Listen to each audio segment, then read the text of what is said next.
तो स्टार्ट करते हैं। हमारा जो ये कॉस्ट अकाउंटिंग मेथड है, सबसे पहले सुन लो कि हम लोग इसमें कौन से चैप्टर्स कंप्लीट करेंगे। एक वो जो जॉब कोस्टिंग, बैच कोस्टिंग और प्रोसेस कोस्टिंग, वहाँ पे हमारे किताब में ये इकट्ठा ही चैप्टर दिया हुआ है, लेकिन यहाँ पे कॉस्ट अकाउंटिंग मेथड के नाम से है। सबसे पहला एमसीक्यू आपके पास है, the company operates a job posting system. Job 812 required $60 of direct material, $40 of direct labor and $20 of direct expense। तीनों प्राइम कॉस्ट उसने आपको दे दी। Direct labour is paid at 8 per hour, 1 घंटे का $8। Production overhead are absorbed at $16 per direct labour our, यानी हर direct labour our के बदले ₹16 लग रहे हैं। ये ओवरहेड का हिसाब है। And non production overhead are absorbed at 60% of prime cost. आपने टोटल कॉस्ट बतानी है, ठीक है। ये मैं करवाऊंगा। सबसे पहले डायरेक्ट मटेरियल पे बात करते हैं। डायरेक्ट मटेरियल उसने आपको सीधा दिया 60 का, डायरेक्ट लेबर 40 और डायरेक्ट एक्सपेंस 20। ये तो हो गए तीनों प्राइम कॉस्ट। 60 40 100 120 तो हो गई प्राइम कॉस्ट। इसके बाद वो कह रहा है डायरेक्ट लेबर जो उसने आपको, हालांकि डायरेक्ट लेबर कॉस्ट उसने आपको 40 दी है, लेकिन उसने ये भी बताया कि हमने जो डायरेक्ट लेबर को पे किया है ना, वो on the basis of 8 per our के मुताबिक पे किया है। $8 पर आवर के मुताबिक पे किया है। अच्छा, अब अब 8 पर आवर के मुताबिक पे किए या नहीं, मुझे आप बताओ। अगर आपने 8 पर आवर के मुताबिक पे किया है और ₹40 पे किए हैं, तो लेबर ने कितने घंटे काम किया होगा? लेबर ने कितने घंटे काम किया होगा अगर ₹8 उसका रेट है और ₹40 हमने उसको दिए हैं? बता सकते हो? सिर्फ 5 आवर, 40 डिवाइड बाई 8। जी, 5 आवर्स उसने काम किया। तो उस लिहाज से क्या होगा, मतलब 40/8, तो घंटे कितने आ गए? 5 घंटे लेबर ने काम किया इस पे। अच्छा, production overhead job rate 16 per direct labour our. मैंने इसलिए आपसे पूछा था कि कितने घंटे, क्योंकि आगे ये आ रहा था कि 16 पर डायरेक्ट लेबर आवर, हर घंटे के बदले ₹16 लग रहे हैं। तो प्रोडक्शन ओवरहेड का ये सीन है कि वो 16 पर डायरेक्ट लेबर आ रहे हैं, और हमारे कितने घंटे लगे हैं? 5 घंटे लगे। तो टोटल कितने रुपए लग गए प्रोडक्शन ओवरहेड की? जरा कैलकुलेट करके बताओ। 16 5 आ 80। जाएगा 80। और नॉन प्रोडक्शन कॉस्ट के बारे में वो क्या बोल रहा है कि कितने परसेंट? 60% of prime cost. तो 120 का 60% ले लो, ये आ जाएगा 72। इन सबको टोटल कर दो, टोटल कॉस्ट आ जाएगी। 1 मिनट दान हो जाए, कंटिन्यू करता हूँ।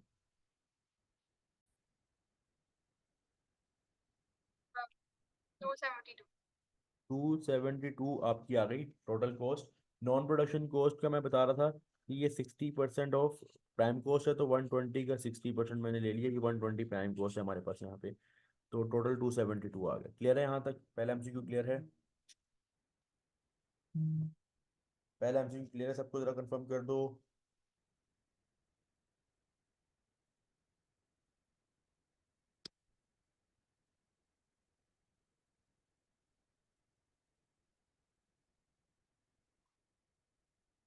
अच्छा, नेक्स्ट एमसीक्यू पे जा रहा हूँ मैं। नेक्स्ट एमसीक्यू हमारा स्टार्ट होने लगे। Which one of the following statement is incorrect. हमने बताना है कि इसमें इनकरेक्ट ऑप्शन कौन सी है। सबसे पहले, जॉब कॉस्ट यानी जॉब कॉस्टिंग जो होती है, आर कैलकुलेटेड सेपरेटली।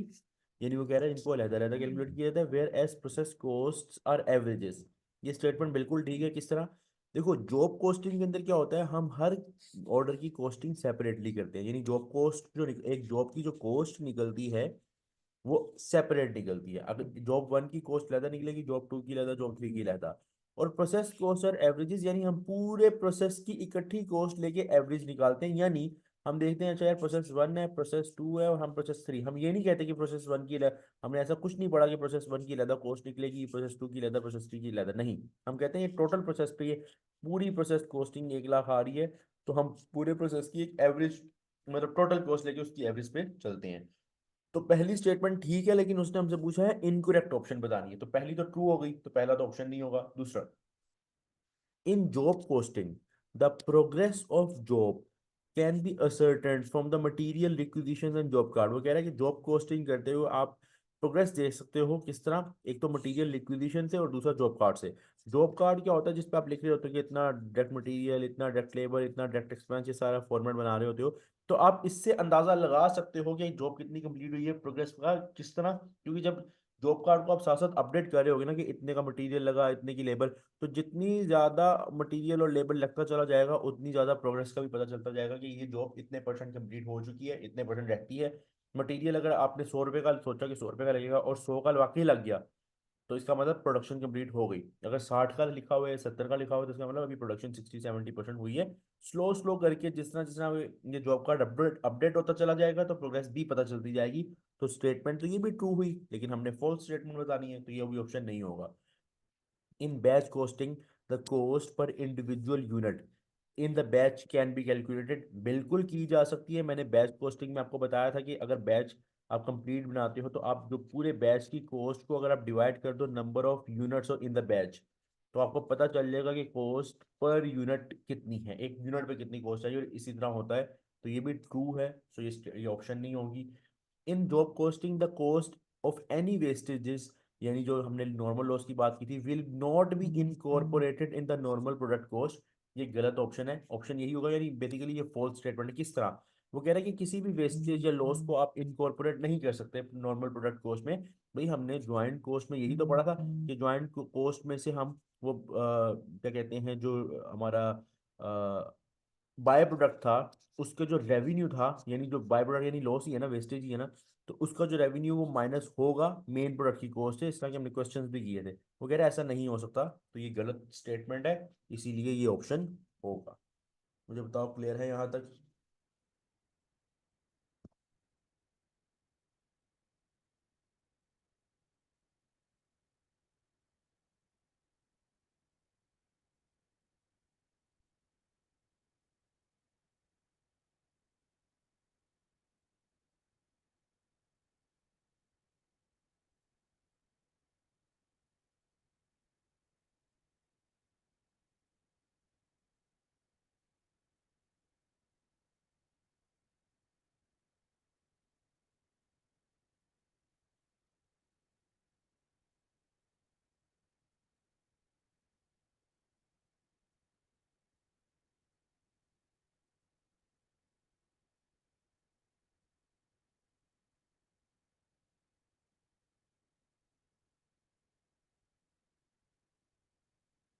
मुझे बताओ, क्लियर है यहाँ तक? जरा कंफर्म कर दो। तुम लोग क्लियर नहीं कर रहे, आवाज आ रही मेरी सबको? मुझे आप लोगों की आवाज क्यों नहीं आ रही है? जी सर क्लियर है। ठीक है। अच्छा, अब नेक्स्ट वन। इसमें हमने बताना है what is the value of work in progress. पहले हम सवाल पढ़ते हैं। The firm uses job costing and recovers overheads on direct labour cost basis. जरा इंपॉर्टेंट पॉइंट है ये। And recovers overhead on direct labour cost basis, यानी वो कह रहा है कि ओवरहेड्स की जो कैलकुलेशन है वो डायरेक्ट लेबर आवर्स नहीं बोला, डायरेक्ट लेबर कॉस्ट की बेसिस पे बात हो रही है, पहली बात। थ्री जॉब्स वो कह रहे हैं, job one, job two, job three. Opening work in progress, opening work in progress basically given है। वर्क इन प्रोग्रेस यानी कि जो अभी प्रोडक्शन चल रही है, जो जैसे मैंने तुम लोगों को बताया था कि क्लोजिंग पे वर्क इन प्रोग्रेस हो सकता था, पिछले साल का क्लोजिंग इस साल का ओपनिंग होगा। तो opening work in progress job one का है ओनली, और जॉब थ्री का है 8500 और फर्स्ट 46,000। ठीक है। अच्छा, इसी तरह मटेरियल गिवन है, लेबर गिवन है, जितनी जितनी अमाउंट लगी। ओवरहेड जो है वो भी बता दी कि टोटल सारे जो है ना वो 140,000 लगे हैं, और लेबर कॉस्ट पर ऑल्सो सेम एज बजटेड, यानी लेबर कॉस्ट के बारे में जो गिवन है वगैरह वो बजटेड और एक्चुअल सेम है। Job one and two are only incomplete job. यहाँ पे आप सुन लो, उसने सबसे पहले क्या पूछा? What was the value of work in progress. Work in progress का मतलब वो वाली जॉब्स को हमने देखना है जो इनकम्प्लीट है। क्योंकि अगर तो जॉब कंप्लीट हो गई, जैसे यहाँ पे जॉब थ्री जो है वो कंप्लीट है, क्योंकि उसने बोला नहीं ना इनकम्प्लीट है, इनकम्प्लीट सिर्फ वन और टू है, इनकम्प्लीट सिर्फ वन और टू है।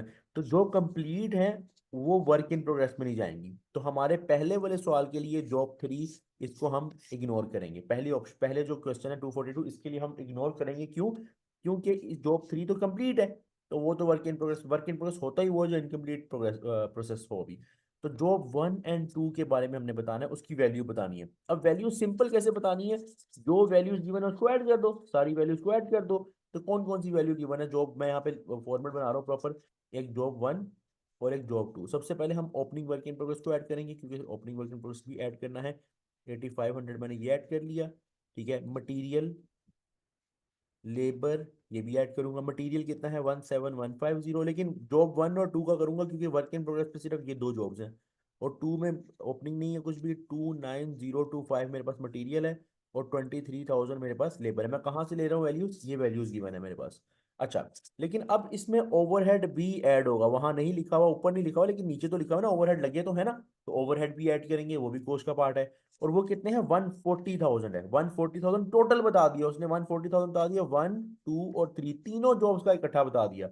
लेकिन उसने साथ मदद के लिए ये भी ऊपर देखो क्या बोला, कि जो ये ओवरहेड है ना, इनको हम डायरेक्ट लेबर कोस्ट की बेसिस पे अपोर्शन करेंगे। अपोर्शनमेंट आपको आती है, ठीक है। अपोर्शनमेंट कैसे करते हैं, कि जैसे ये total overheads divided by total base into जो भी जॉब की आपने निकालनी है वैल्यू, उसकी बेस। ठीक है, टोटल ओवरहेड आपके पास कितने हैं, 140,000 डिवाइडेड बाय टोटल बेस। अच्छा, बेस चूंकि उसने क्या बोला है, डायरेक्ट लेबर कोस्ट, तो डायरेक्ट लेबर कोस्ट आपके पास ये गिवन है।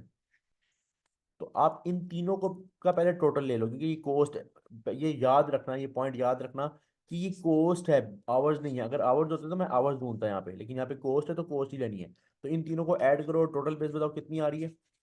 टोटल बेस जरा बताओ, मेरा ख्याल है 40,000 आएगी टोटल बेस। मेरा ख्याल है 40,000 आएगी। तीनों को ऐड कर दो, 40,000 आ रही है, जरा कंफर्म कर दो मुझे,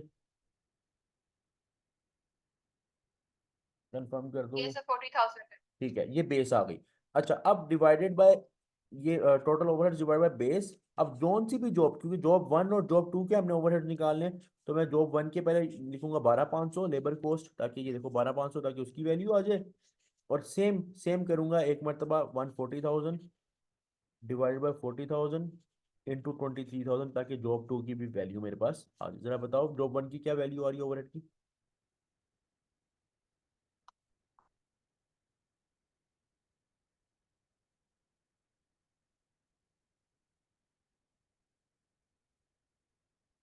सब 43750। 43,750।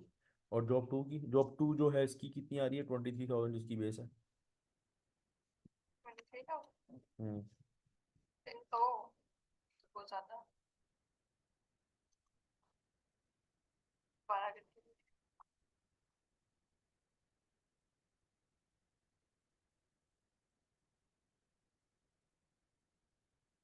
8500। 8,500, ठीक है। तो ओवरहेड मैं लिख दूंगा यहाँ पे 43,750 और 8,500। इसके अलावा हमारी कोई कॉस्ट नहीं है, ठीक है। तो ये सारी कॉस्ट जरा ऐड ऐड ऑन कर दो, जरा सारों को ऐड करके एंड पे जो इनके जॉब 1 और 2 दोनों को ऐड कर दो, क्योंकि हमें टोटल वर्क इन प्रोग्रेस बताना, तो हमें सारों को पता होना, मतलब टोटल करेंगे हम।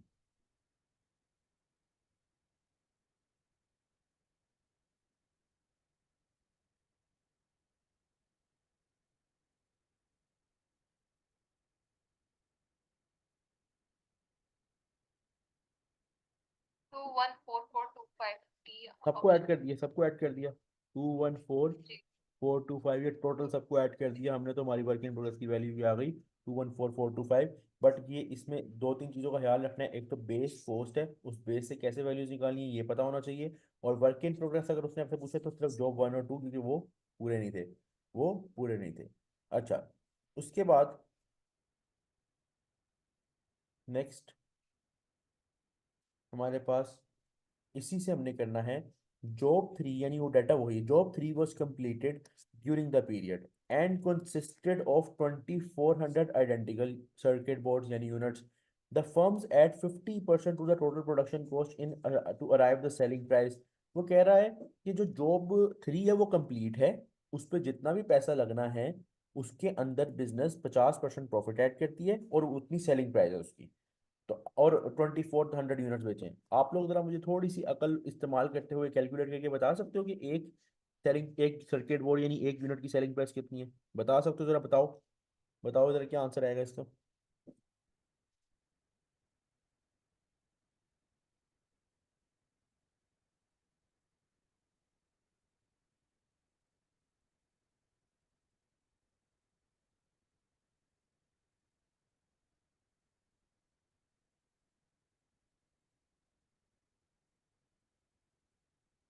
कॉस्ट आपके पास ऊपर गिवन है सारी जॉब 3 की, वो ऐड कर लो, उसमें 50% प्रॉफिट ऐड कर दो और डिवाइड बाय 25 400 कर दो।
कैलकुलेट किया किसी ने?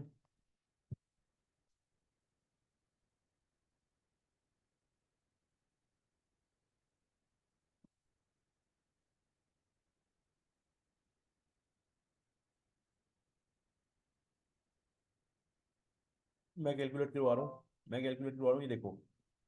उसने बोला कि जॉब 3 कंप्लीट हो चुकी है और टोटल कॉस्ट, पहले हम टोटल कॉस्ट पे बात कर लेते हैं। जॉब 3 की टोटल कॉस्ट सबसे पहले एक तो लग रही है 46,000 की opening work in progress. Material उसका है ही नहीं, यानी पिछले साल लग गया होगा तभी वो वर्क इन प्रोग्रेस के लिए शामिल होगा। और एक लेबर है कितनी, 4500। अच्छा, यहाँ पे कुछ स्टूडेंट्स यहीं पे खत्म कर देते हैं और इसी के अंदर प्रॉफिट ऐड कर देते हैं, जबकि ओवरहेड भी हैं। अभी थोड़ी देर पहले तो देखा है कि ये 140,000 तीनों की वजह से लगे हैं। तो अब हम ये देखेंगे कि ये जॉब 3 पे कितने ओवरहेड्स लग रहे हैं। तो जॉब 3 के ओवरहेड्स के लिए जॉब 3 का फॉर्मूला वो लगेगा, फॉर्मूला वही लगेगा कि total overhead 140,000 divide by total base. लेकिन इस बार मल्टीप्लाई करेंगे जॉब जॉब 3 की बेस से, जो कि 4500। अगर आप बताओ ओवरहेड्स कितने लग रहे हैं? 15750। 15750, ठीक है, 50। ये ओवरहेड लग गए। टोटल कॉस्ट कितनी आ रही है?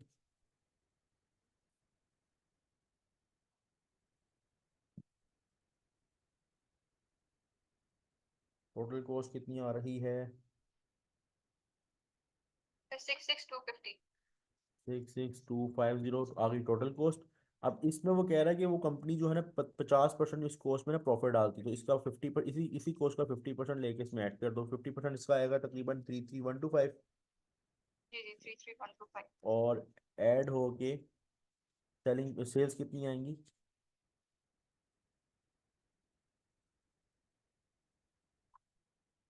99375। 99375 सेल्स आई हैं। अब ये टोटल आई हैं। उसने पूछा, उसने कहा कि हमें सेलिंग प्राइस चाहिए एक सर्किट बोर्ड की, जबकि ये सेल्स है कितने यूनिट्स की, 2400 यूनिट्स की, 2400 सर्किट बोर्ड्स की। तो इसको डिवाइड कर दो 2400 से, तो आपके पास एक यूनिट का आंसर आ जाएगा। 41.1, 41.4। 41.41 आंसर आ जाएगा। 41.41 आंसर आ जाएगा। आंसर में क्या ऑप्शन होगी? सी ऑप्शन होगी। क्लियर है यहाँ तक? ये क्लियर है 243 सबको?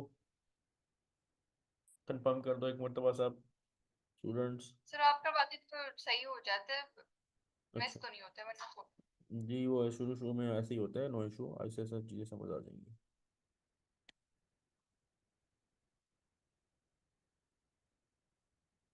अच्छा, इस सवाल में वो कह रहा है, a company uses process costing to value output during the last month the following information was recorded. Output given है, नॉर्मल लॉस गिवन है और एबनॉर्मल गेन गिवन है। What was the kilogram of input, आपने input बताना है। Input बताना है, मैंने आपको वैसे फॉर्मूला बताया है कि इनपुट इनपुट में क्या क्या चीज़ कैसे आती है। बहुत आसान है, जरा बताओ कितना इनपुट होगा।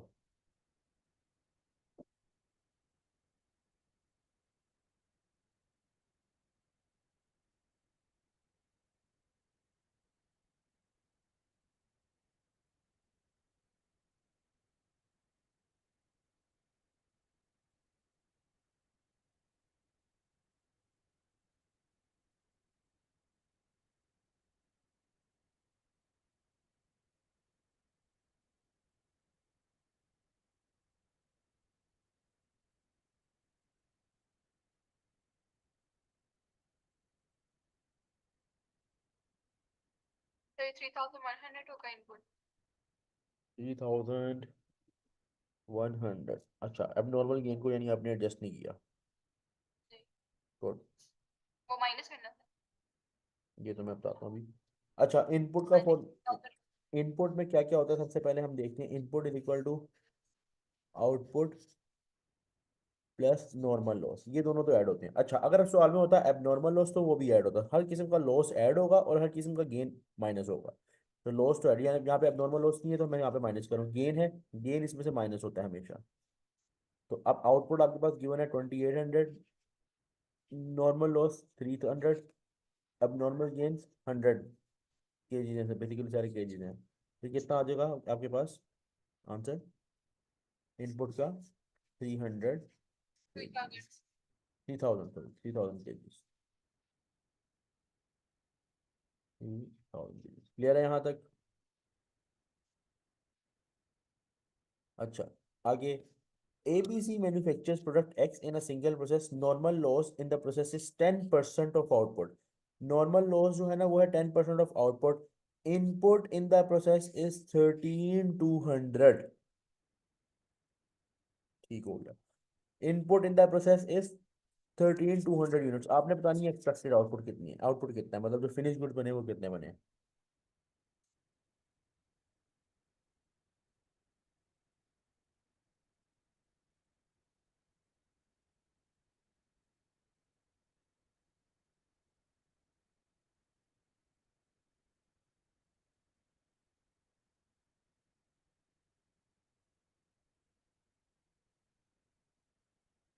आउटपुट आपने बताना है, आउटपुट कितना है इसमें।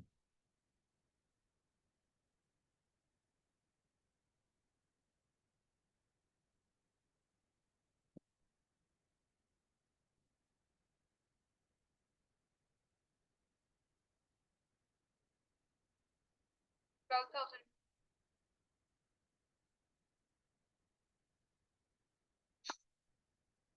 सर बी आंसर है।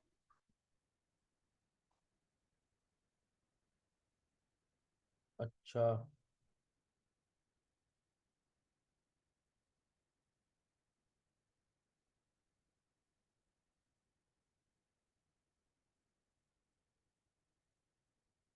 12,000 आ रहा है। अच्छा, सबसे पहले उसने बोला नॉर्मल लॉस कितना है, 10% ऑफ आउटपुट। अच्छा, नॉर्मली अगर कुछ भी ना बताया हो तो परसेंटेज इनपुट पे लगती है। पॉइंट बताया था मैंने क्लास में कि नॉर्मल लॉस की परसेंटेज इनपुट पे लगती है, लेकिन अगर उसने यहाँ पे क्लियर कर दिया कि आउटपुट है तो आउटपुट का 10% है। इसका मतलब ये जो आउट इनपुट कितना है, 13,200। Input is equal to output plus normal loss. Input है 13,200 और नॉर्मल लॉस है 10% ऑफ आउटपुट, जितना भी आउटपुट है उसका 10%। तो अब हमें ये, क्योंकि ये आउटपुट है 10% और 10% और क्योंकि परसेंटेज जो ये 10% है ये लगी हुई है आउटपुट पे। तो जो बेस है यहाँ पे आउटपुट है, तो 100% जो बेस होती है, जिसकी बेस पे परसेंटेज होती है वो 100% होता है। तो ये जो आउटपुट है इसकी परसेंटेज होगी 100%। और नॉर्मल लॉस की परसेंटेज ऑलरेडी 10% है।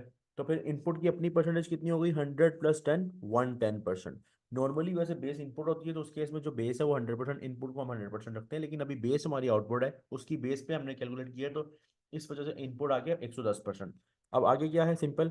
कि 13,200 को डिवाइड कर दो उसकी अपनी परसेंटेज से यानी 110 से, और जहाँ जाना है उसे मल्टीप्लाई कर दो। कहाँ जाना है, इनपुट निकालना है, तो इनपुट के लिए 100 से मल्टीप्लाई कर दो। इनपुट के लिए 100 से मल्टीप्लाई कर दो, आपको मिल जाएगा आउटपुट। आउटपुट आ गया 12,000, आउटपुट आ गया 12,000।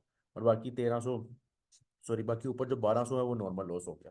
बाकी ऊपर जो 1200 है वो नॉर्मल लॉस, क्योंकि 12,000 आउटपुट है और उसी का 10% जो है वो नॉर्मल लॉस है, वो 1200 हो गया। 12,000 और 1200 13,200 इनपुट हो गया। क्लियर हो गया ये वाला क्वेश्चन, ये इंपॉर्टेंट क्वेश्चन था। क्लियर है यहाँ तक, जरा कंफर्म कर दो। बाकी स्टूडेंट बाकी तुम लोग कहाँ पे हो, मैं सबको समझ आ रही है यार? ठीक है। उसके बाद how much input was input, input इसमें बताना है जरा। दोबारा क्वेश्चन आगे, जरा इनपुट बताओ कितना होगा। इनपुट यूनिट्स बताने हैं इसमें।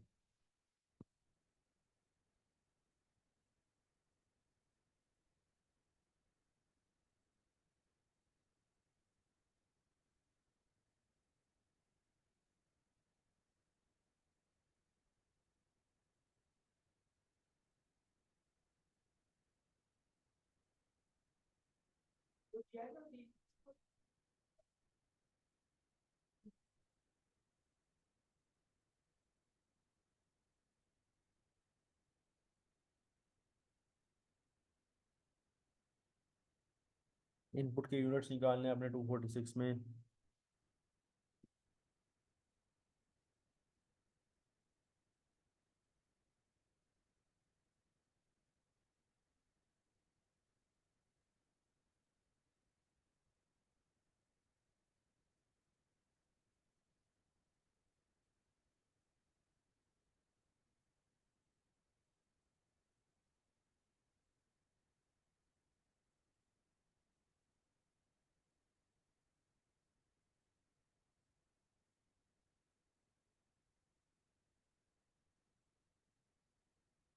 सर 1684। 1684, अच्छा। सर बाकी आउटपुट से काटनी। वही मैं जरा उस पर वही डिस्कशन करने लगा था। ये देखो जरा, 1684 हमने इनपुट किए और 1750 बने। क्या बात है, उसमें लॉस भी हुआ। वाह। दोबारा कर लो। सर मैंने वो ना गलत कर दिया, सॉरी।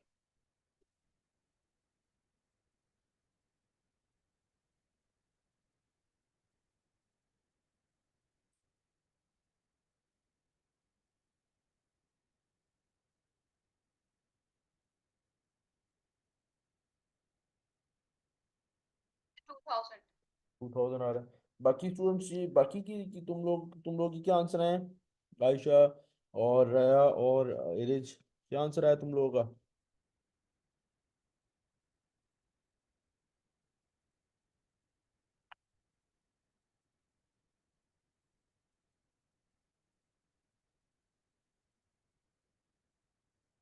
अच्छा, मैं करवा रहा हूँ देखो। सबसे पहले आपको पता है कि input is equal to output plus normal loss plus abnormal loss. उसने आपको इस सवाल में ना आउटपुट दे दिया 1750, नॉर्मल लॉस की उसने हमने आपको परसेंटेज बताई है लेकिन वैल्यू नहीं बताई। 2 मिनट इस पे रुकते हैं। और एबनॉर्मल लॉस 150। मुझे एक बात बताओ कि अगर नॉर्मल लॉस 5% है तो आउटपुट और एबनॉर्मल लॉस मिला के कितने परसेंट है? मिला के, क्योंकि हाल ही आउटपुट तो नहीं बता सकते क्योंकि आउटपुट गिवन नहीं है, लेकिन आउटपुट और एबनॉर्मल लॉस दोनों मिला के कितने परसेंटेज होगा अगर नॉर्मल लॉस 5% है? बता सकते हो?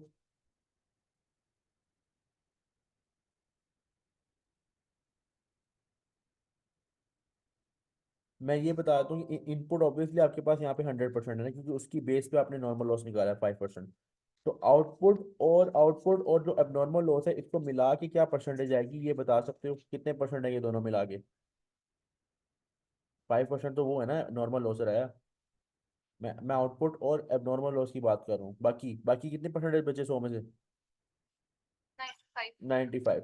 तो बेसिकली ये बाकी जो है ये 95% है। यानी हाल ही आउटपुट 95 नहीं है, क्योंकि एबनॉर्मल लॉस भी 150 है तो वो भी शामिल है उसमें। तो आउटपुट और एबनॉर्मल लॉस मिला के 95% है, अगर नॉर्मल लॉस कितना है 5% है तो इसका मतलब आउटपुट और एबनॉर्मल लॉस अगर हम मिलाते हैं, आउटपुट और एबनॉर्मल लॉस अगर हम मिलाएं तो ये अमाउंट बनती है 1750 प्लस 150, ये आ जाएगी 1900।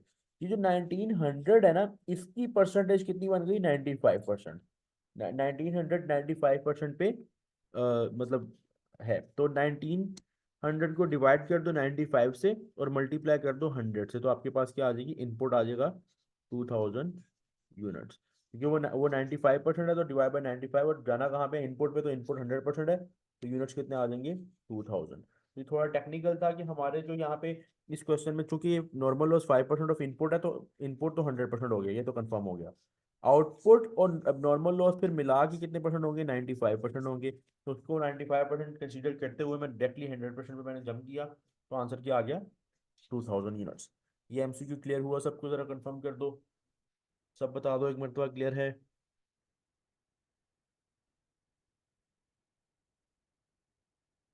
Good good good good. आशा आपको क्लियर है?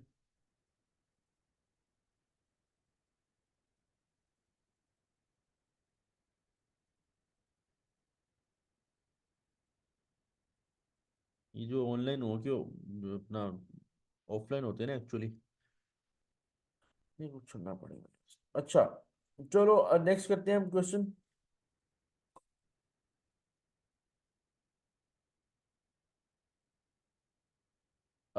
वो कह रहा है J operates a process that produces joint product of J and R. जरा गौर से सुनना, दो प्रोडक्ट्स बन रहे, जे और आर जॉइंट प्रोडक्ट में। The joint cost apportion to each product are 56 per unit, एक यूनिट की बताई हुई है। Product J J can be sold at the split off point, split off point जहाँ से वो सेपरेट होते हैं, उस पॉइंट से वो बेचा जा सकता है for 50, and can be further processed to form the product J J. यानी जे को आप अगर फर्दर प्रोसेस कर लो तो जे जे बन सकता है, जो आप 66 पर यूनिट में बेच सकते हो। इंक्रीमेंटल कॉस्ट 8 रुपए लगेगी। यानी पता है वो क्या? पूरी स्टोरी सुनो, पूरी स्टोरी ये है कि एक बंदा जो जो भी कंपनी है वो जे प्रोडक्ट बनाती है।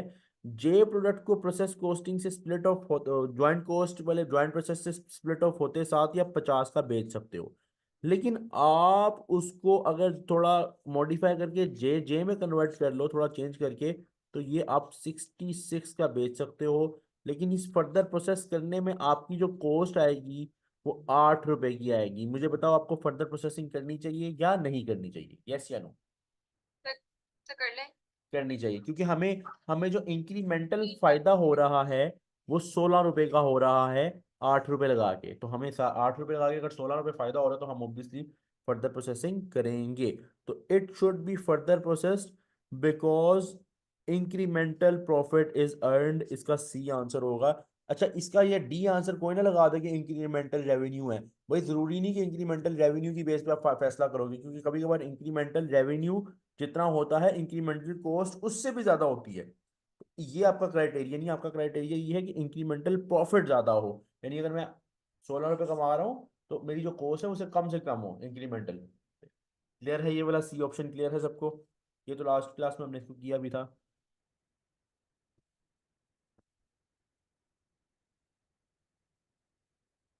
अच्छा, इसमें आपने बताना है using the sales value method. अच्छा, ये आगे sales value method joint cost वाला सवाल आ गया। इसमें वो कह रहा है टोटल जॉइंट कॉस्ट हमने लगाई है 776,200। दो प्रोडक्ट बन रहे हैं W and X, created from joint process, both product are sold immediately after split off. ये इन्फॉर्मेशन है कि जॉइंट कॉस्ट 776,200 लगी है। प्रोडक्शन यूनिट, सेल्स यूनिट और सेलिंग प्राइस आपने बताना है सेल्स वैल्यू की बेस पे। सेल्स वैल्यू की बेस पे आपने बताना है कि कितनी कॉस्ट एक्स को जाएगी, कितनी कॉस्ट एक्स को जाएगी, ये बताना है।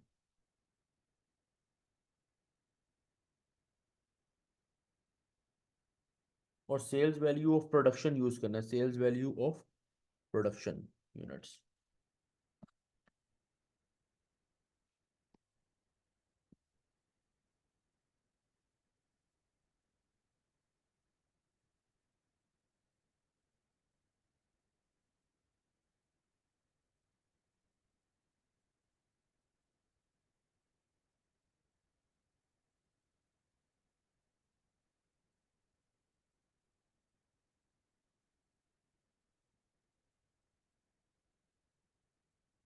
बताओ एक्स को कितना खर्चा जाएगा?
इसका आंसर 396020 है।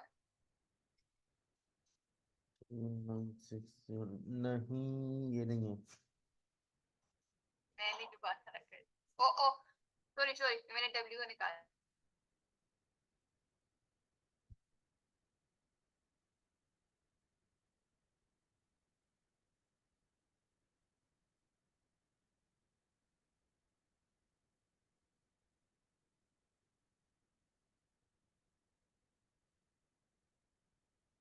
अच्छा अच्छा, उसने यहाँ पे ना आपने उसने आपसे वैसे पूछा, पता है कि एक्चुअल में क्लोजिंग इन्वेंट्री, आप सिर्फ पहले कॉस्ट निकाल लो, क्लोजिंग इन्वेंट्री की वैल्यू निकालना मैं बाद में बताता हूँ आपको। जो कॉस्ट अपोर्शन हो रही है एक्स को,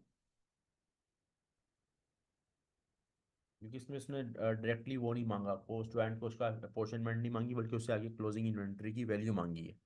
तो थोड़ा इस सवाल के अंदर दो क्वेश्चन हैं।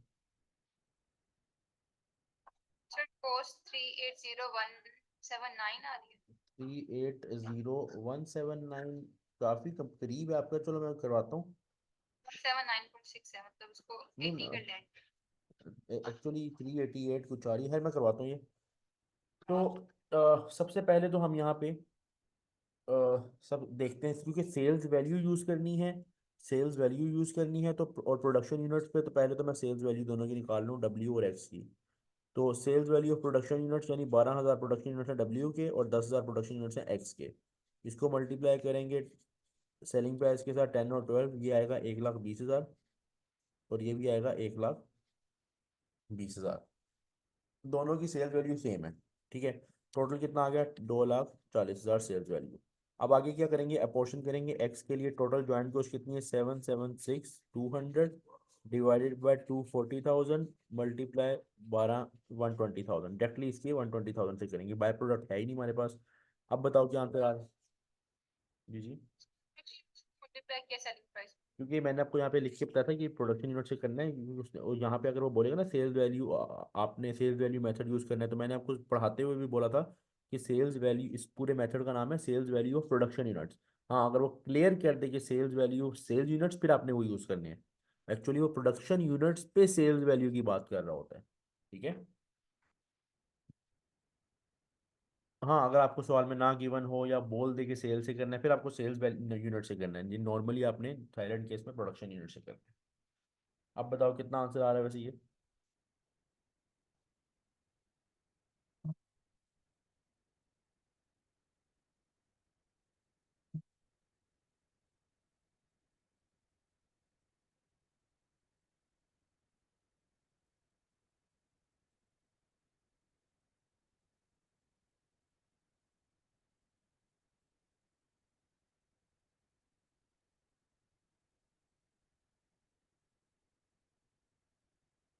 388,100।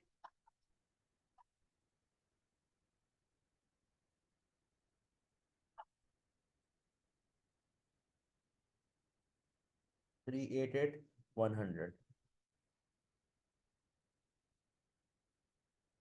388,100। अच्छा, अब ऐसा है, 388,100 आपके पास आई कॉस्ट का वो हिस्सा जो एक्स को मिला। अगर तो यहाँ पे पूछा होता ना कि जस्ट अपोर्शन के बाद कॉस्ट बता दो, फिर ये आंसर होता। लेकिन मसला ये है, उसने क्या पूछा कि क्लोजिंग इन्वेंटरी की वैल्यू बतानी है। अब क्लोजिंग इन्वेंटरी की वैल्यू एक्स की बतानी है, उसके लिए पहली चीज़ तो हमें कॉस्ट पर यूनिट चाहिए, कॉस्ट पर यूनिट चाहिए। तो आप मुझे पहले बताओ कि ये 388,100 कितने यूनिट्स पे लग रहा है, एक्स के कितने यूनिट्स है जिसपे ये 388,100 लग रहा है, बताओ। 10,000। 10,000 पे, तो कॉस्ट पर यूनिट निकाल लेंगे ताकि एक यूनिट की कॉस्ट पता चल जाए। 388,100 10,000 पे अगर हम डिवाइड करते हैं तो ये आएगा 38.81 तकरीबन, जो कि पर यूनिट कॉस्ट है, जो कि पर यूनिट कॉस्ट है। अब हमें बताने हैं क्लोजिंग इन्वेंट्री, क्योंकि value of closing, closing inventory क्या होती है, जब आप से प्रोडक्शन में से सेल्स यूनिट्स माइनस कर दो, प्रोडक्शन में से सेल्स यूनिट्स माइनस कर दो, तो आपकी क्लोजिंग इन्वेंट्री आ जाती है, प्रोडक्शन माइनस सेल्स। अब एक्स के यूनिट्स की बात हो रही है, तो एक्स में बनाए हमने 10,000 है, बेचे 8,000 हैं, तो 10,000 माइनस 8,000, 2,000 हमारी क्लोजिंग स्टॉक आ गया, किसका, एक्स का। उसको हम मल्टीप्लाई कर देंगे इस वैल्यू से, तो हमारी क्या आ जाएगी, क्लोजिंग इन्वेंटरी की वैल्यू आ जाएगी। जरा मल्टीप्लाई करके बताओ क्या आंसर आ रहा है। 77600।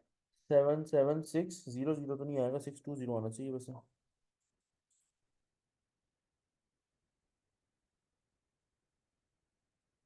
खैर, थोड़ा सा टेक्निकल क्वेश्चन इसलिए आज से था कि इसमें हमारे पास दो टेक्निक्स थी। एक एक तो गेम यहाँ तक थी ना कि ज्वाइंट कॉस्ट कितनी है, पोर्शन होनी है, एक तो ये पूरा सवाल था। लेकिन उसने इसके बाद क्या पूछा, value of closing inventory. Closing inventory जब जब भी सवाल में दिया हो तो प्रोडक्शन और सेल्स यूनिट्स या तो दिए होंगे या डायरेक्टली बताई होगी। तो प्रोडक्शन सेल्स हमने निकाली क्लोजिंग इन्वेंट्री के यूनिट्स और मल्टीप्लाई कर दिया उसको कॉस्ट पर यूनिट जो आ रही है एक्स की।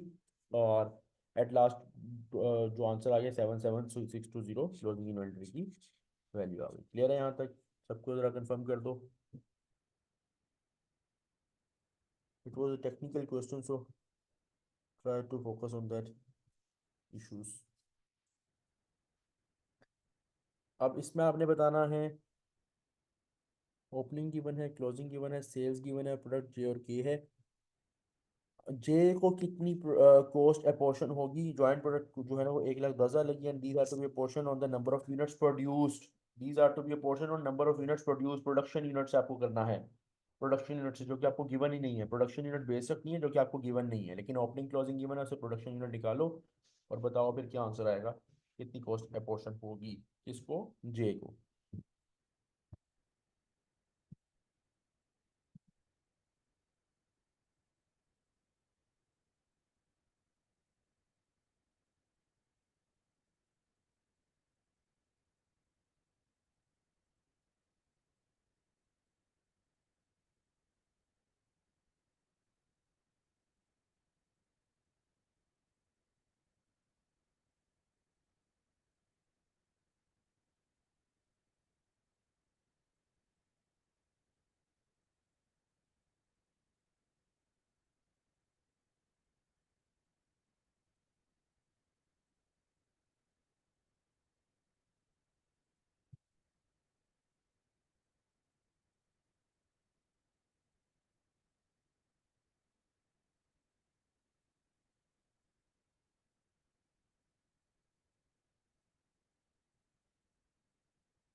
200 डॉलर है आपका। गुड, करते हैं।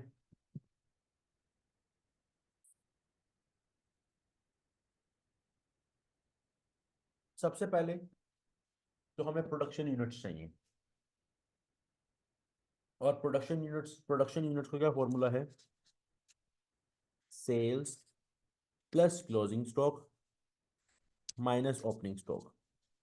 Sales plus closing stock minus opening stock, यानी ये सेल्स है, इसमें प्लस करेंगे क्लोजिंग स्टॉक, माइनस करेंगे ओपनिंग स्टॉक दोनों में। तो हमारे पास जे और के दोनों के प्रोडक्शन यूनिट्स आ जाएंगे। 6,000 माइनस 100 प्लस 300 आ जाएंगे, 6,200 प्रोडक्शन यूनिट्स आ जाएंगे जे के। और 4,000 माइनस 400 प्लस 200 3,800 प्रोडक्शन यूनिट्स आ जाएंगे के। दोनों को ऐडअप करेंगे, टोटल प्रोडक्शन यूनिट्स निकाल लेंगे जो कि आ रहे 10,000। ये प्रोडक्शन यूनिट्स आ गए। अब सिंपल इसको हम कर देंगे कि जे के निकालने तो टोटल ज्वाइंट कॉस्ट 1,10,000 जो कि गिवन है, डिवाइडेड बाय बेस 10,000, मल्टीप्लाई किसके निकालने, जे के निकालने तो जे के प्रोडक्शन यूनिट्स मल्टीप्लाई कर दो, मल्टीप्लाई 6,200। आंसर क्या आ जाएगा, 68,200। ये सिंपल था, बस इसमें ये ट्रिक था, फॉर्मूला आना चाहिए। क्लियर हुआ ये वाला? 249 सबको क्लियर है? कंफर्म कर दो सब।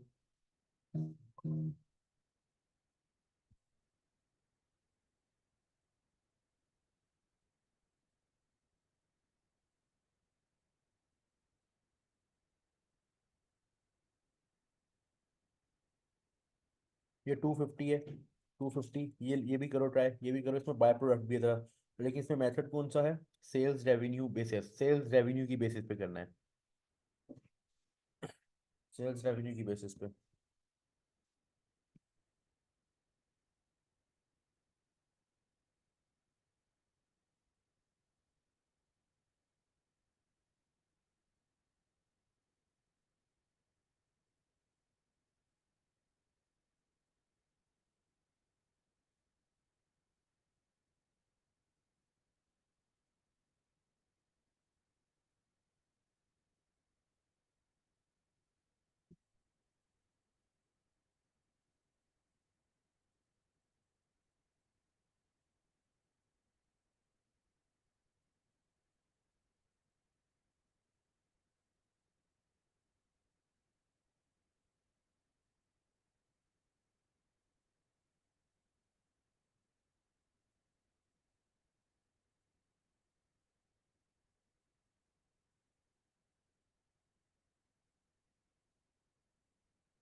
फिर इसका सी आंसर है 5।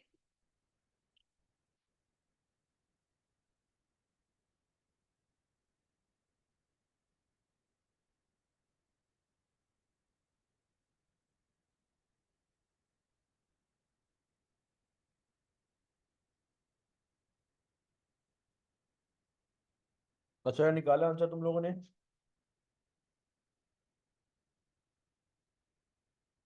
सबसे पहले बता इसका आंसर क्या। मेरा सी आया। इसका आंसर क्या है बताता हूँ।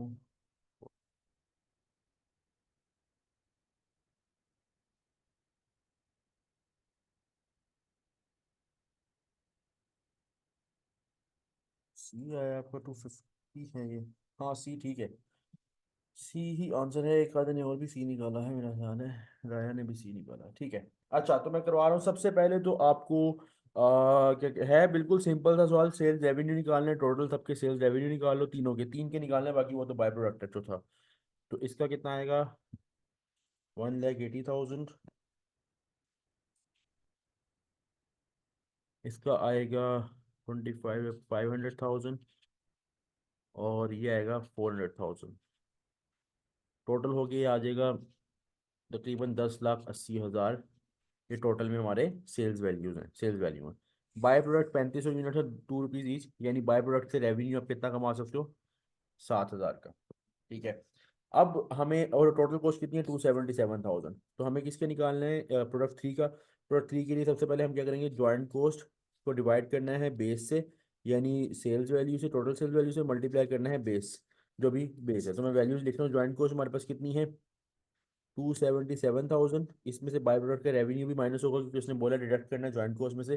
रेवेन्यू बन रहा है उसका 7,000, डिवाइडेड बाय टोटल बेस कितनी है? 10,80,000।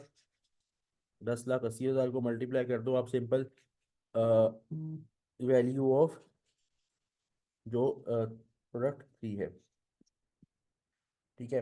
अच्छा यहाँ तक आपको क्या आंसर आ जाएगा? यहाँ तक क्या आंसर आ रहा है, क्या वैल्यू आ रही है यहाँ तक? जरा बताओ कितनी वैल्यू एलोकेट हो रही है इसको, प्रोडक्ट थ्री को?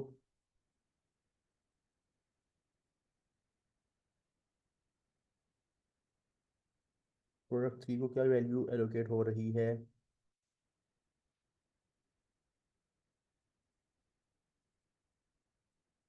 100,000। ठीक है, 100,000 वैल्यू एलोकेट हो रही है प्रोडक्ट थ्री को, लेकिन उसने पूछा हमें यूनिट कॉस्ट वैल्यूएशन चाहिए। यानी जो भी वैल्यू आएगी उसको यूनिट पे डिवाइड कर दो, जो भी वैल्यू आएगी उसको यूनिट पे डिवाइड कर दो। यूनिट्स कितने इसके? 20,000। तो इस 1 लाख को डिवाइड कर दो 20,000 से, तो आपके पास पर यूनिट वैल्यू आ जाएगी $5 पर यूनिट। $5 per unit. ये क्या आंसर आ जाएगा आपका? सी आंसर आ जाएगा। क्लियर है यहाँ तक? जरा कंफर्म कर दो सब, ये एमसीक्यू क्लियर है?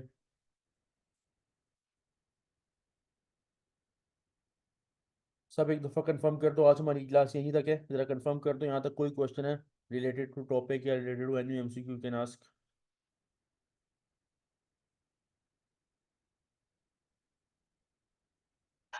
ऐसा क्लियर है, थैंक यू। ठीक है। इंशाल्लाह नेक्स्ट क्लास में मिलते हैं। और क्या कहते हैं, चूँकि ये इंपॉर्टेंट है तो थोड़ा इसमें क्या कहते हैं, प्रैक्टिस खुद से भी आप लोगों ने करनी है। जो एमसीक्यू मैंने करवाए एक दफ़ा फिर देखने हैं इनको, क्योंकि ये कुछ ऐसे एमसीक्यू हैं जो मैं तो करवा रहा हूँ फ़ौरन हो जाते हैं, कुछ ऐसे हैं जो आप से नहीं होंगे फर्स्ट टाइम में। सो उनमें ज़्यादा मेहनत है। बाकी सही से मेहनत करो। इंशाल्लाह नेक्स्ट क्लास में मिलते हैं। अब भाई को तो इजाज़त, अपना ख्याल रखो। अल्लाह हाफिज़।